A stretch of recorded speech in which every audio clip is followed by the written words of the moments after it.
retrouve pour une nouvelle vidéo. Il s'agit cette fois d'une présentation et avis de livres jeunesse pour changer un petit peu. Parce que j'aime bien aussi lire de la jeunesse et pas que des trucs d'adultes, spicy, high fantasy. Et en fait, pour cette vidéo, ce ne sont pas des livres de ma pile à lire. Certains de ces livres me faisaient envie, mais ce sont en fait des livres qui viennent de mon travail, qui viennent des bibliothèques de Chiara et Raphaël. Car si vous êtes là depuis un petit moment sur la chaîne, vous le savez. Si vous venez de débarquer, vous ne le savez peut-être pas.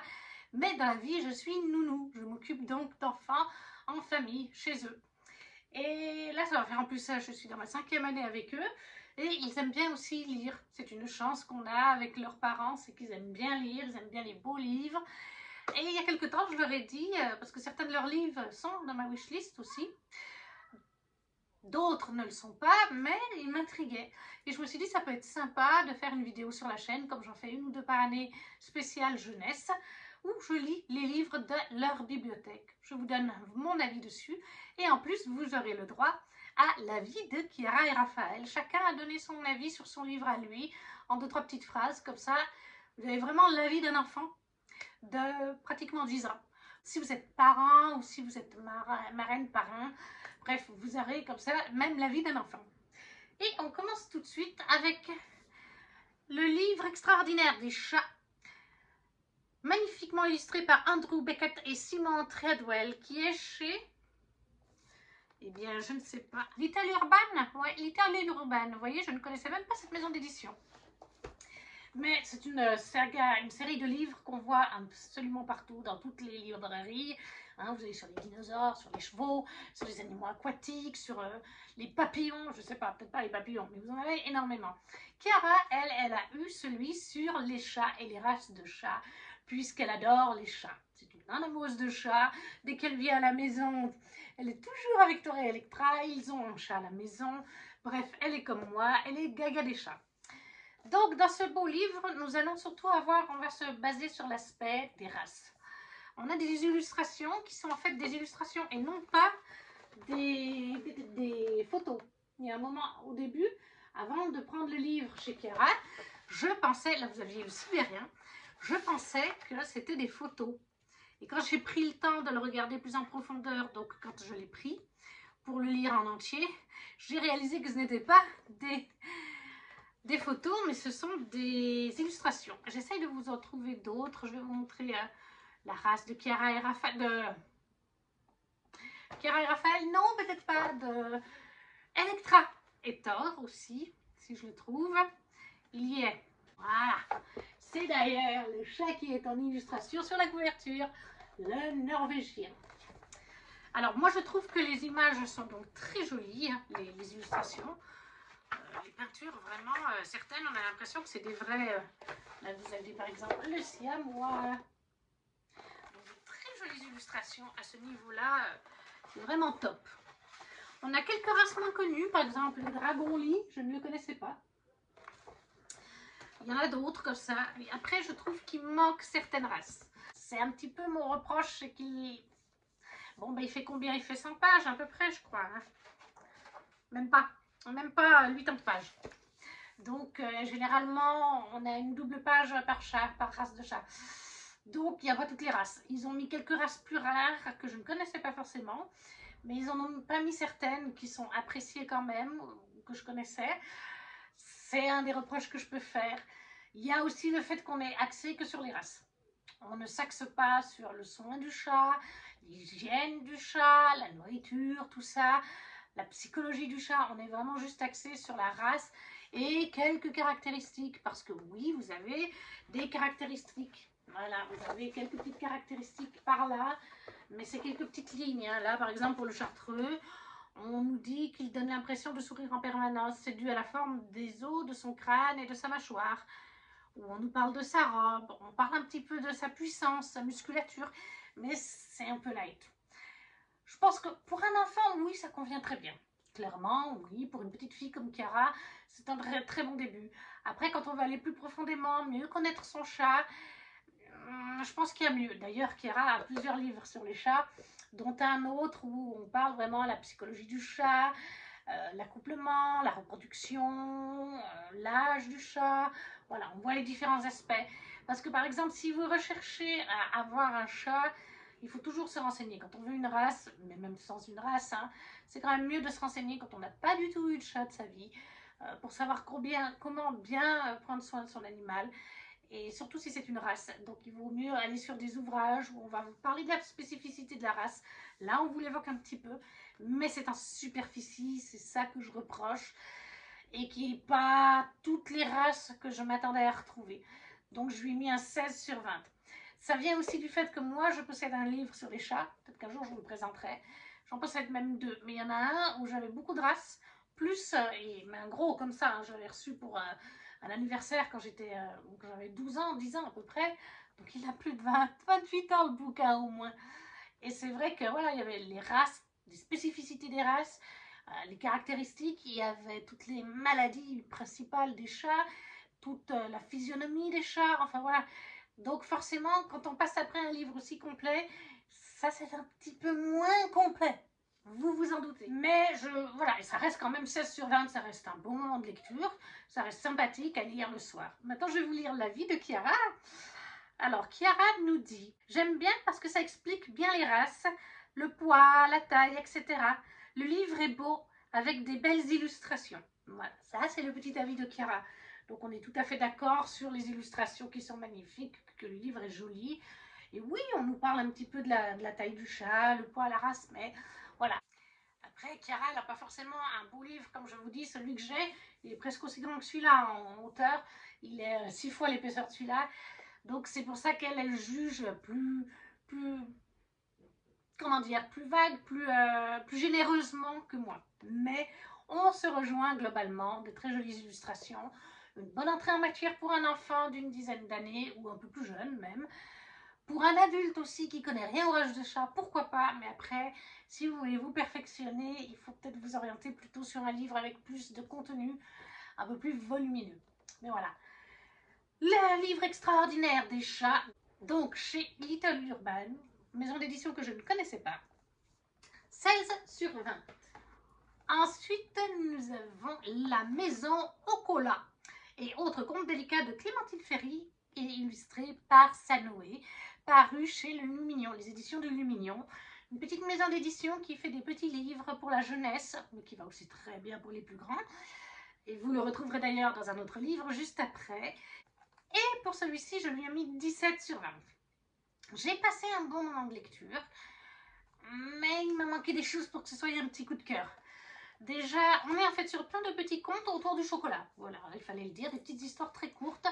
Là, par exemple, celle-là, elle fait 1, 2, 3, 4, 5... Elle fait à peu près 6 pages, hors illustration. Donc voilà, c'est des petites histoires courtes, des petits contes autour du chocolat. Il existe d'autres romans, il y en a un autre qui existe sur le thé. Raphaël le possède aussi. Je le lirai peut-être une autre fois, celui sur le thé, ça m'intrigue quand même. J'aime bien de temps en temps, entre deux pavés, lire des petits romans doudous. Mais là, celui-là, c'était spécifiquement sur le chocolat. On a pas mal aussi de références, par exemple, à Pâques, avec les chocolats de Pâques. Les poules qui passent à Pâques. Et donc, on a des illustrations qui sont faites par Sanoé. Je vais essayer de vous en trouver une jolie. Nous sommes en fait avec des animaux dans ces petits contes. Des animaux qui font le chocolat de différentes façons. Alors, les illustrations sont en noir et blanc, comme vous le voyez. À part quelques pages qui sont en couleur. Voilà, par exemple, là, vous avez le village. Enfin, les différentes parties, oui, le village, tout à fait. Là aussi, elle est en couleur. Là, vous avez la recette du gâteau au chocolat de la maison Ocola. Je ne sais pas si c'est vraiment une recette qu'on peut faire. Je pense que ça doit pouvoir se faire. On a aussi le Quetzalcoatl. Quetzalcoatl, divinité barbue des Tolèques. Ça me parle aussi, le nom imprononçable. Je l'ai déjà entendu, je crois que j'avais entendu dans Stargate GG. Là, on a quelques explications sur le nougat, le brownies, le cacao, la carabosse. Ça, c'est très sympa. Et c'est pareil donc dans celui du thé. Je ne l'ai pas encore lu, mais Raphaël me l'a dit du coup. En préparant son petit texte de vidéo, il me disait que c'était pareil dans celui du thé. Donc voilà, c'est des petites histoires sympathiques, c'est mignon, c'est doudou. Par contre, Contrairement à d'autres livres que vous allez voir plus tard où la note est un peu supérieure, j'ai trouvé que dans celui-là, on est juste là pour passer un moment doudou. Oui, on apprend quelques petites choses là, avec les brownies, etc. Mais au-delà de ça, il n'y a pas vraiment, j'ai pas trouvé vraiment d'apprentissage vraiment pur et simple. Alors, de mémoire, oui, parce que certains de ces livres, je les ai lus il y a 3 mois bientôt. Le temps passe tellement vite. Oui, on a peut-être un peu des petites morales. Oui, bien sûr. Mais on pourrait aller plus loin. Mais bon, ça reste un moment très doudou. Ça se lit bien sûr tout seul, en quelques minutes. En 3 minutes, vous avez lu un chapitre, hein, pratiquement, quand vous êtes adulte. Pour un enfant, ça prend un peu plus de temps. Mon petit reproche, c'est donc les pages en noir et blanc d'illustration. Ça, c'est mon truc. Je n'aime pas les films en noir et blanc. J'aime pas les mangas parce que c'est en noir et blanc. Moi, j'aime quand il y a de la couleur. Et ça aurait tellement mieux rendu en couleur, je pense que voilà. C'est pour ça que la note est un petit peu plus basse. Le manque de couleur, et parce qu'on aurait pu aller plus chercher dans la découverte du chocolat. Après, je ne sais pas si certaines de ces traditions sont peut-être inspirées des vraies traditions. Je pense que c'est fort possible. Parce que c'est vrai que je ne connais pas forcément les traditions et tout ça autour de certaines fêtes ou du chocolat. Mais non, c'était un moment doudou. Voilà. 17 sur 20, ça reste une très bonne lecture. C'est très agréable et j'ai envie de lire les autres. Pour ce qui concerne Raphaël, je vais donc chercher son petit avis. Raphaël nous dit donc: j'ai bien aimé car il y a une recette de gâteau au chocolat. Ironique, si Raphaël passe par là, hein, il m'a bien fait rire. Raphaël n'aime pas le chocolat. Il ne mange pas de chocolat en carré, il ne mange pas de biscuits de gâteau, sauf les savanes de brossard, nature au chocolat, tout nature, hein, vous savez, ceux qui sont, enfin vraiment le cake, voilà, le cake au chocolat. Donc les savanes de brossard, cake chocolat, oui. Et les cakes qu'on fait maison, oui, mais vous ne lui ferez pas manger un carré de chocolat, un fondant au chocolat, des muffins, pépites de chocolat. Et Raphaël note que ce qu'il a bien aimé, c'est la recette du gâteau au chocolat. Mais il a raison, il y a une recette de gâteau au chocolat, mais ça m'a fait rire. Ensuite, il nous parle que c'était rigolo pour les textes, mais qu'il aurait préféré que ce soit plus en couleur. Voilà, on se rejoint totalement lui et moi là-dessus, c'est qu'on aurait préféré les illustrations en couleur. D'autant plus que Sanoé est l'illustratrice. Peut-être vous reconnaîtrez le style de Sanoé. C'est le style aussi dans Mémoires de la forêt de Michael Brun-Arnaud, puisque c'est Sanoé qui illustre. Et dans les Mémoires de la forêt, c'est pratiquement tout en couleur les illustrations. Je l'ai lu il y a quelques mois aussi, mais il me semble qu'elles sont toutes en couleur de mémoire. Alors que là, ben voilà, à part les pages du milieu, c'est en noir et blanc. On a le même avis, Raphaël et moi. C'est sympa, c'est rigolo, mais il manque de la couleur. C'est tellement de choupi. Ça aurait dû être en couleur. Donc 17 sur 20 pour La Maison au cola et autres contes délicats de Clémentine Ferry et Sanoé aux éditions du Lumignon. Ensuite, on repasse à Chiara avec cette fois Le Règne mystérieux de Natacha Godot et Tristan Gion chez Ozu. Jeunesse, bien entendu. C'est un format, on en voit de plus en plus, même chez nous adultes, il y en a eu un pour l'année 2023, c'est un format calendrier de l'Avent. Chaque jour, vous avez, voilà, votre page. Là, nous sommes le 6 décembre. Vous devez décrocheter vos pages avec un ciseau ou vos doigts. Et à l'intérieur, vous avez un chapitre par jour. Et généralement, le chapitre, c'est vraiment un jour. Du 1er décembre au 24 décembre. La plupart du temps, c'est un format comme ça. Après, ça peut des fois changer et faire 2 chapitres un jour. Mais globalement, c'est un jour par chapitre. Donc, c'est un calendrier. Au lieu d'ouvrir votre calendrier avec des chocolats et vous faire grossir, c'est mon cas, vous faites vos petites ouvertures avec un livre. Quand vous aimez lire, c'est encore mieux. Là, on est vraiment sur une histoire. Et donc, on va suivre Elliot qui vit avec ses parents. On ne nous dit pas où ils vivent, mais je pense qu'ils doivent vivre dans les pays nordiques. Et ils élèvent des rennes. Ils ont une ferme de rennes. Et en fait, sa cousine Flore va venir passer les vacances de décembre.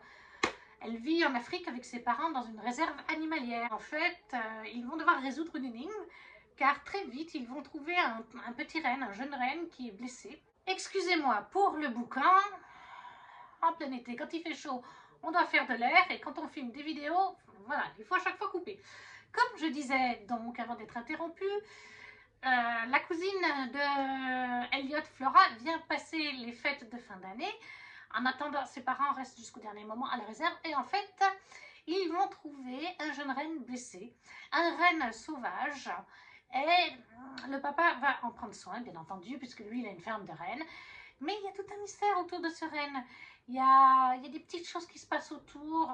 Ils vont finir par se demander, ils ont un certain âge, ils sont déjà, je sais pas quel âge ils ont, mais ils ne croient plus forcément au Père Noël, ils ne croient plus forcément à la magie de Noël. Et en fait, ils vont se demander finalement si la magie de Noël n'existe pas, si les lutins et le Père Noël n'existent pas, parce qu'il y a tous des petits mystères autour du renne et pas que autour du renne. Donc en fait, ils vont mener une petite enquête, déjà autour du renne pour qu'il soit guéri, et puis pour découvrir ce qui se passe autour de lui et en dehors de lui. Donc oui, il y a tout un côté enquête. Chaque jour, vous allez avancer dans cette petite enquête. Alors bien sûr, ça reste en jeunesse, c'est très simple comme enquête. C'est pas poussé très loin. C'est pour ça que personnellement, je crois que je lui ai mis 17. Je vous dis ça tout de suite. Oui, voilà, je lui ai mis 17. Ça reste une très bonne note, mais lisant de la jeunesse, après c'est vrai que jeunesse, il y a différents niveaux. Il y a jeunesse 8-10 ans, clairement ces livres-là, c'est à peu près à partir de 8 ans. Chiara l'avait lu, je lui avais pris à Noël 2022, donc oui, elle avait à peu près 8 ans. Et du coup, et après il y a le jeunesse 10, 12, 14 ans, voilà. Entre 8-10 ans et 10-12 ans, il y a vraiment des tranches d'âge en jeunesse qui changent. Et là, je pense qu'on est plutôt sur du 8-10 ans. On a des jeunesses qui sont quand même plus profonds. Par exemple, je pense à Narnia, La Boussole d'Or, Eragon, qui peut commencer à se lire des 10-12 ans. Je pense, si on est assidu de lecture, là, on est dans quelque chose de beaucoup plus simple. Après, bon, c'est un concept de calendrier de l'Avent. Moi, j'en ai lu un pour adultes. Le premier qu'ils ont fait cette année, en 2023, c'était de l'autrice des Étoiles de Noshead, Sophie Jomain, et je l'ai trouvé aussi un petit peu simple. Et ça vient pas forcément du format calendrier de l'Avent, parce qu'en e-book, j'ai lu du... Il faut savoir plier les étoiles, il faut savoir parfois plier les étoiles et déplier les étoiles. C'est une duologie sur deux jeunes hommes amoureux, en fait. On va suivre un des deux. Et c'est aussi, le concept, c'est le même, puisque c'est un chapitre par jour du 1er décembre au 24. Seulement qu'il n'y a pas, c'est pas des chapitres mystères cachés. Et j'ai trouvé ces livres-là, par exemple, beaucoup plus aboutis. Le Sophie Jomain ressemble beaucoup à celui-là, en version adulte, mais il n'était pas assez approfondi. Et c'est un petit peu ce que je reproche aussi du coup à celui-là. Je pense que Ozu fait un format de calendrier assez simple. Voilà. Ça pourrait être plus approfondi, même pour les enfants. Vous allez le voir après dans les livres qui me restent là. Il y en a deux où il y a quand même des sujets beaucoup plus approfondis. Comme quoi, même en jeunesse, on peut faire plus approfondi. Mais c'est resté quand même très sympa. Donc 17 sur 20 pour moi. Et le petit avis de Chiara. Chiara nous dit « J'ai bien aimé car chaque jour, il faut ouvrir ses pages du calendrier. J'ai trouvé l'histoire intéressante avec une petite enquête et avec un petit renne. » Voilà. Les petites choses que Chiara a bien aimées. Le concept de calendrier, forcément. Le petit renne, forcément. La petite enquête, voilà. Moi, pour un adulte, ça reste un moment doudou, ça reste gentillet, ça reste sympa. Ça aurait pu être juste un peu plus approfondi au niveau des amitiés, au niveau des traditions de Noël. On aurait pu introduire plus de choses pour cultiver les enfants sur les traditions des fêtes, en fait. Même s'il y en a un petit peu. Bon, 17 sur 20, donc, pour Le Renne mystérieux de Natacha Godot et Tristan Gillon chez Ozu Jeunesse. On va repasser à Raphaël. Et cette fois, on a Animal Jack, une BD, Le cœur de la forêt de Miss Prickly et Kit Toussaint, qui est paru chez Dupuis. C'est un petit format en plus qui est hyper sympa. Et alors, j'adore les couleurs, les illustrations. C'est vraiment topissime. J'adore vraiment, j'ai passé un super bon moment. Ça se lit tout seul. Je lui ai mis 19 sur 20. Là, on va suivre en fait Jack, qui a un pouvoir extraordinaire, c'est de pouvoir se transformer en animal. Tous les animaux que vous voyez là, ils se transforment. Et en une seconde, il est transformé, le petit Jack. Jack est un petit garçon qui va à l'école, mais Jack est un petit garçon qui ne parle pas, comme on se rend très vite compte. Alors, je ne sais pas s'il ne parle pas parce qu'il a un problème de santé, ou ouais, de santé ou psychique, enfin dans sa tête, un blocus, voilà, c'est ça que je cherche, un blocus mental ou un problème de santé. Je ne sais pas, c'est pas dit explicitement pourquoi il ne parle pas. Il parle en fait c'est, quand il parle, c'est un animal qui parle. Il faut que je vous trouve un moment où il parle. Oui, c'est une petite, je sais pas ce que c'est, libellule. L'abeille, une libellule, c'est le petit insecte. Vous le voyez ou pas? Où est-il? Là, le petit insecte là-haut. C'est ce petit insecte qui parle. Par exemple, il dit là, on fait la course jusqu'à la maison, Jack. En quoi veux-tu te transformer? En truche, en lévrier? Les autres animaux ne parlent pas, mais ce petit insecte parle. Et parfois, il parle à la place de Jack. Alors, j'ai pas l'impression que ses parents entendent le petit insecte. C'est juste Jack qui l'entend et qui exprime les pensées de Jack. Donc, on a tout cet aspect sur Jack qui a un côté mystérieux. Pourquoi Jack ne parle pas? Et à la fin du roman, vraiment, celui-ci se termine avec où es-tu? Tes parents t'écoutent enfin, Jack. Il est temps de leur révéler ta vraie nature. Tu dois leur dire la vérité. Oh, tu veux faire la sourde oreille? Très bien, comme tu veux. Voilà comment se finit ce premier tome. Alors, de quoi est-ce que parle notre petit insecte, une petite luciole, on va dire que c'est une luciole. Est-ce qu'elle parle vis-à-vis du fait qu'il se transforme en animaux et que ses parents ne le savent pas? Mais je ne me rappelle plus si des fois Jack se transforme en animal devant ses parents. Je ne me rappelle plus. Parce que je l'ai lu il y a quelques mois. Mais voilà, en tout cas, cette fin de premier tome donne envie, parce qu'il y a un côté mystérieux. Ça donne envie parce que Jack ne parle pas à ses parents, ne parle pas aux autres gens. Pourquoi? Est-ce que, comme je vous ai dit, est-ce qu'il a un blocus? Est-ce qu'il a une maladie? Donc ça apporte des côtés mystérieux au récit. Et moi je pense, je me demande même, ça c'est une supposition de ma part, s'il ne souffre pas d'une maladie ou de quelque chose. Et qu'en fait il ne se transforme pas vraiment en animal, mais que quand la saga se finira, on découvre que ce sont des métaphores, vous voyez. Il se transforme en animal dans sa tête en fait. Parce que peut-être qu'il souffre intérieurement de quelque chose ou d'une maladie et que ces animaux, ces transformations imaginaires l'aident. Je me demande s'il n'y a pas un aspect là-dessus, peut-être, qui va être évoqué plus tard. Ça, c'est une supposition à moi, hein. C'est juste... Mais en tout cas, j'ai trouvé très mignon, très touchant.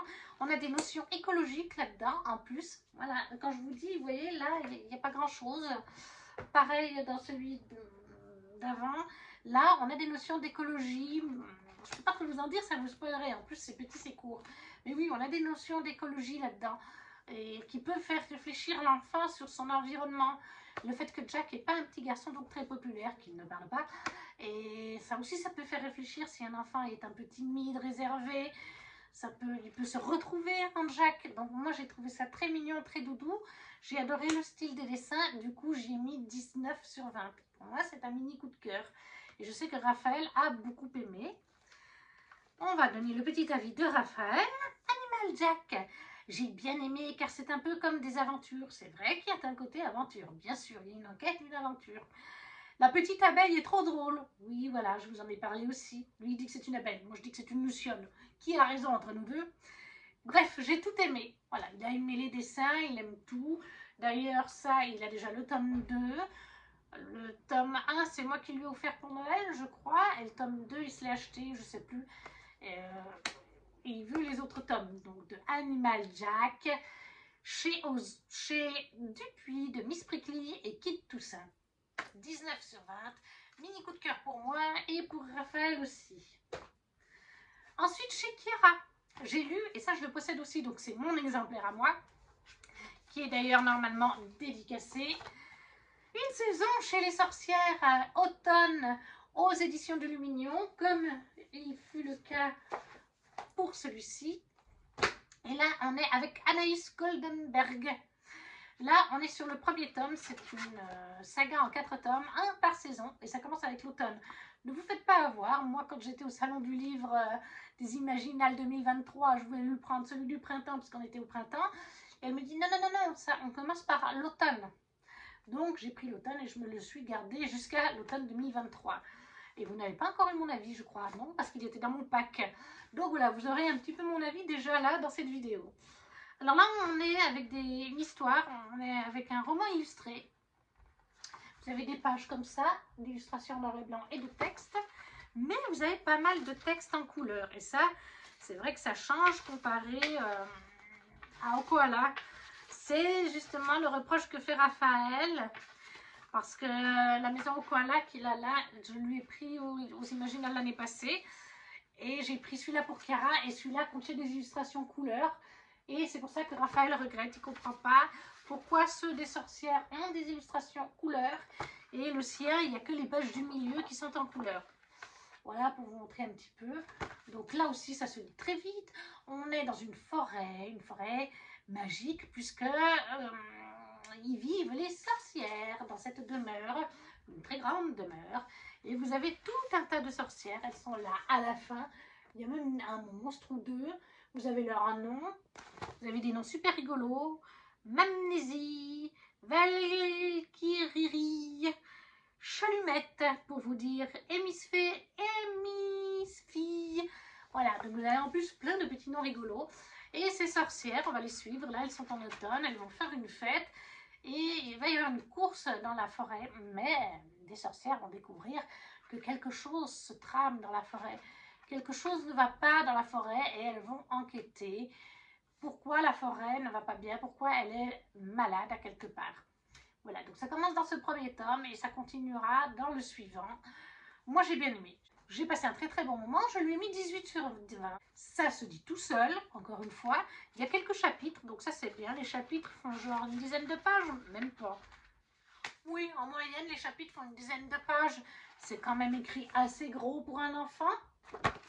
Donc ça se lit tout seul. Moi, je lisais un chapitre par soir. Voilà. Pendant la période d'Halloween et d'automne, c'était l'idéal. Une petite lecture doudou, un petit moment vraiment sans prise de tête, encore une fois. Je crois que c'est le maître mot avec les lectures jeunesse, c'est que c'est en fait sans prise de tête. Si vous avez une grosse journée au boulot, si vous voulez finir un gros pavé de fantaisie ou que vous êtes un peu malade et que vous n'avez pas envie d'aller dans votre gros pavé de fantaisie, quelques pages d'un jeunesse dans la soirée, ça fait du bien. Donc voilà, moi j'ai tout adoré. J'ai adoré les illustrations en couleur, plus présentes que dans Okoala, bien sûr. J'ai bien aimé les noms originaux, très rigolos des sorcières. J'ai bien aimé la plume d'Anaïs Goldenberg aussi. Et j'ai vraiment hâte de continuer, puisque ça, comme je vous dis, moi je le possède aussi. Et il faut que je m'achète la suite. Donc le prochain, ce sera hiver. J'aimerais bien me l'acheter pour le pack, pas le pack, le Cold Winter Challenge. Mais je ne sais pas si ça va être possible. Mais voilà. Et donc Chiara, elle nous dit, pour ce livre, une saison chez les sorcières. J'ai bien aimé car il y a plein de petites aventures, comme je vous ai dit, hein, des petites énigmes, des petites aventures.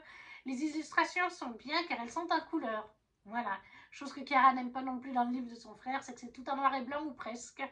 J'aime bien qu'il y ait eu tous les noms des sorcières à la fin et des noms rigolos. Voilà le petit avis de Chiara qui rejoint totalement le mien. Donc, une saison chez les sorcières automne, 18 sur 20, d'Anaïs Goldenberg aux éditions du Lumignon. Et on termine avec le dernier livre. Ça, c'est un livre suisse. Alléluia. Mais je pense que vous le trouvez aussi en France. En tout cas, dans les supermarchés suisses, on le trouve de partout. Frisson suisse de Marc Woltenauer, Péril au Grand Saint-Bernard, chez Ozu, Suisse. C'est bien spécifié. Car oui, il y a Ozu global en France, mais il y a Ozu Suisse. Ozu fait aussi une version de jeu très populaire avec des aimants que vous avez en France. Ils en font un spécial pour la Suisse aussi, avec les cantons suisses. Dans Frisson Suisse, alors c'est toute une saga de romans qui ne sont pas toujours écrits par les mêmes auteurs. Marc Woltenauer en a écrit plusieurs, mais il y a d'autres auteurs très connus. Il y en a un, je ne sais plus comment il s'appelle, il est très connu. Attendez, je vais vous chercher ça. Voilà, là sur Booknode, ils disent qu'il y a en tout cas 17 livres. Et encore, je ne suis pas sûre qu'ils y soient tous, parce que je ne sais plus si c'est sur Booknode ou sur Livre Addict, mais il n'y était pas celui-là, j'ai dû le rentrer. Vous avez plein de tomes différents hein, qui se passent dans différents coins de Suisse, mais j'y reviens. Moi, ce que je voulais voir, c'est, voilà, Nicolas Feuze, voilà.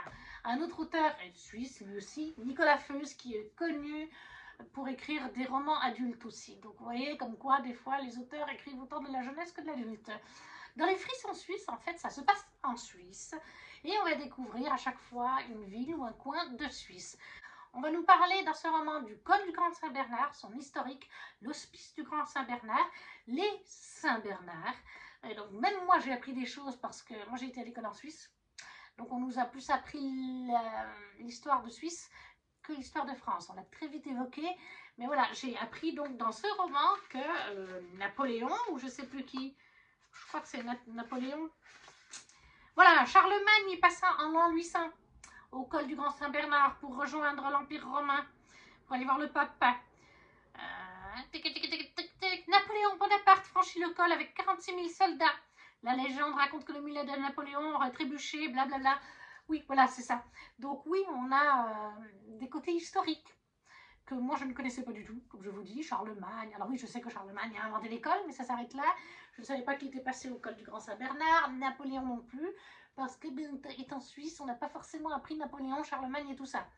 Ou très très vaguement. Donc oui, même moi j'ai découvert des petites choses à 38 ans avec ce bouquin. Donc on a un petit peu de l'historique du Grand Saint-Bernard, du col en lui-même, de l'hospice et des Saint-Bernard. Comme je vous disais, on nous parle par exemple beaucoup de la race du Saint-Bernard et des races de chiens dans le sens du trafic de chiens. C'est quelque chose de très récurrent, surtout avec l'Europe de l'Est, de l'Ouest, de l'Est, oh, je ne sais jamais. Bref, dans les pays vers la Roumanie et tout ça, il y a beaucoup de trafic de chiens de race. C'est aussi le cas avec les chats. Et là-dedans, c'est beaucoup évoqué, ces trafics-là, que les mères, c'est des mères porteuses qui sont dans des conditions pas forcément très salubres, qu'elles enchaînent les portées, que vous allez trouver ces chiots des fois moins chers, ou tout aussi chers sur Internet, mais que quand vous allez chez votre vétérinaire, il vous dit « Oui, mais en fait, là, il a une malformation de ça et ça. En fait, c'est parce que votre chien, il vient de trafic. » Et forcément, les trafiquants ne font pas un élevage de qualité. Donc, c'est des animaux qui vont avoir des problèmes de santé. Je le sais très bien parce que j'ai une amie qui a un petit chihuahua. Mélanie ne passera jamais par là, mais voilà. Elle a pris sa petite chienne quand elle travaillait à la SPA à Genève. Et c'est une petite chienne qui venait justement du trafic de l'Ouest, l'Est, Ouest, bref. Et qui a des problèmes au niveau de son arrière-train ou de la colonne. Enfin, je sais qu'elle a dû la faire opérer. Mais même comme ça, c'est un chien qui aura toute sa vie un petit peu des soucis parce que c'est un chien de trafic. Donc ça, on vous le résume très bien là-dedans. On vous parle beaucoup du trafic, de comment ça fonctionne, qu'ils vont chercher sur Internet, les gens. Ils veulent un chien, ils voient une petite annonce, et puis la transaction se fait sur un parking. Un éleveur ne fera jamais de transaction sur un parking. Croyez-moi, j'ai Torah Electra qui viennent d'un élevage. Si on vous dit que la transaction se fait sur un parking, c'est qu'il y a un problème. Et c'est pas légal. C'est pas légal techniquement, il ne faut pas l'oublier. Alors ces pauvres bêtes, elles y peuvent rien. Donc toutes ces choses sont évoquées. Et c'est pour ça que pour moi c'est un 20 sur 20, parce que ce livre est parfait. Il évoque plein de sujets. En plus de ça, on suit deux petits-enfants. Deux enfants, je ne sais plus quel âge ils ont exactement, mais à peu près adolescents, ou fin de jeunesse, début d'adolescence. Et surtout, on va les suivre là dans celui-là. Alors je ne sais pas si c'est le cas dans tous les romans, mais ils vont mener l'enquête en fait parce qu'ils vont passer la journée avec leur oncle au Grand Saint-Bernard, au col du Grand Saint-Bernard. Et leur oncle est en couple avec un homme depuis de nombreuses années. Donc en plus, vous avez toute une notion LGBT là-dedans pour des enfants de 7, 8, 10 ans. On leur introduit de manière soft, légère, que c'est normal, qu'il n'y a pas de règle en amour, que n'importe qui peut aimer n'importe qui. Et dans ce roman, l'oncle est avec un homme.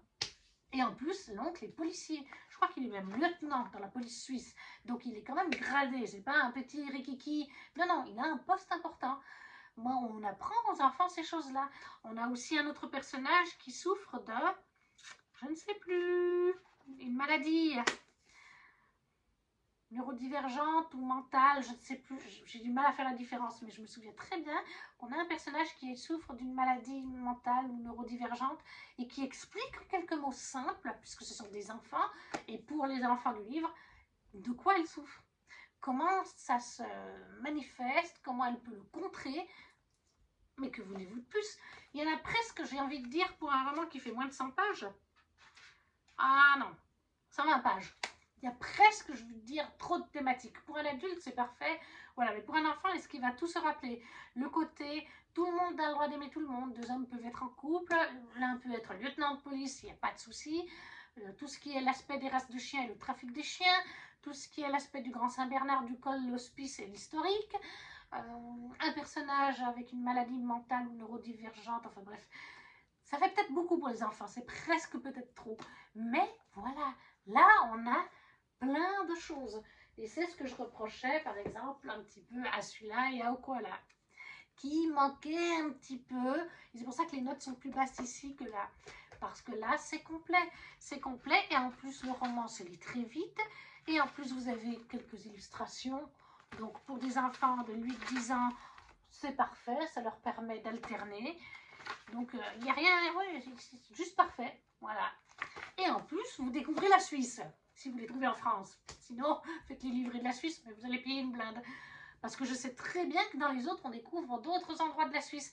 Donc moi, ça m'intéresse aussi d'en lire d'autres. Raphaël n'en a pas d'autres, mais moi, ça m'intéresse d'en lire d'autres. Parce que clairement, je crois qu'il y en a un autre qui se passe à Berne, il y en a un qui se passe à Bâle. Je ne sais pas s'il n'y en a pas un qui se passe au château de Chillon.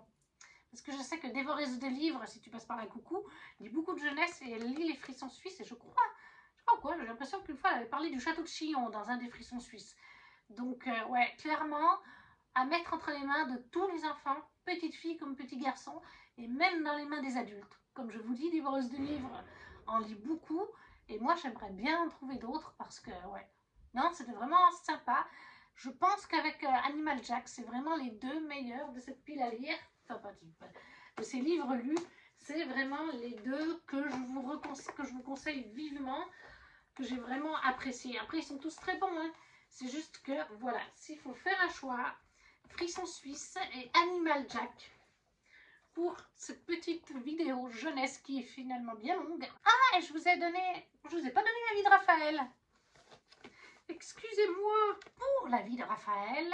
Il nous dit donc, j'ai bien aimé, car c'est des enquêtes avec des enfants. Ça, forcément, ça lui plaît. Je trouve qu'il y avait de bons thèmes, comme les Saint-Bernard. Il y a juste un moment où j'ai pas compris quelque chose, mais un petit peu après, oui. Voilà.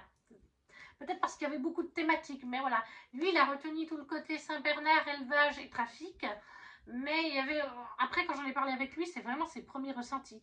Mais après, quand j'en ai parlé avec lui, il a aussi, je disais oui, il y avait aussi tout l'aspect du col du Grand Saint-Bernard avec Napoléon, Charlemagne. Il dit oui, c'est vrai, il y avait tout ça. Voilà, et je lui ai aussi parlé les deux messieurs en couple. Il me dit oui, il y avait les deux messieurs en couple. Il s'en est pas souvenu. Après, il l'a lu il y a un moment, hein, il y a 6 mois, genre. Mais oui, il se rappelait qu'il y avait des thématiques. Il a juste englobé le tout. Mais voilà, n'hésitez pas à me laisser un commentaire pour me dire donc s'il y en a qui vous font envie, ou si vous les avez déjà lus, si vous en avez offert, ou vous allez peut-être en offrir à des enfants que vous connaissez. Si vous ne savez pas quoi mettre, vous mettez juste un petit emoji, ça fait toujours plaisir, ça soutient la chaîne, un petit j'aime, à partager la vidéo si vous le souhaitez, et nous on se retrouve très vite pour une autre nouvelle vidéo. Ciao ciao!